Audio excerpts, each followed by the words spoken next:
சிவாய நம்ம திருச்சிற்றம்பலம். இந்த பிரபஞ்சத்தில் உள்ள அனைத்து உயிர்களுக்கும் தந்தை என்றால் நமது அப்பா சிவபெருமான் தாங்க. ஆனால் அவரே ஒருத்தரை அப்பான்னு கூப்பிட்டுருக்காருங்க.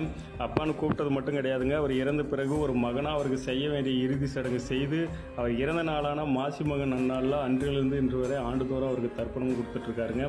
இந்த பெரும் பாக்கியத்திற்கு சொந்தக்காரர் யாருன்னு பார்த்தீங்கன்னா வீர வல்லாள மகாராஜா தாங்க. இந்த வீடியோவில் அவரால் கட்டப்பட்ட வல்லாள மகாராஜா கோபுரத்தையும் அந்த கோபுரத்தில் உள்ள அவர் சிலையை தான் நம்ம பார்க்க போகிறோம். இந்த கோபுரம் எங்கே இருக்குன்னா நம்ம பெரிய நந்தி பார்த்தவாறு நேரில் இருக்க கோபுரம் தாங்க அவரால் கட்டப்பட்ட கோபுரம். திருவண்ணாமலையை தலைமையிடமாக கொண்டு சிறந்த முறையில் ஆட்சி செய்த வல்லாள மகாராஜாவிற்கு நீண்ட நெடுங்காலமாக குழந்தை பாக்கி இல்லாமலே போயிருக்குங்க. அண்ணாமலையார் மீது அளவு கடந்த அன்பு பக்தியும் கொண்டுள்ள அவரின் குறையை போக்க அந்த அண்ணாமலையானே குழந்தை ரூபத்தில் அவருக்கு காட்சி கொடுத்து அவரை ஆட்கொண்டிருக்காருங்க.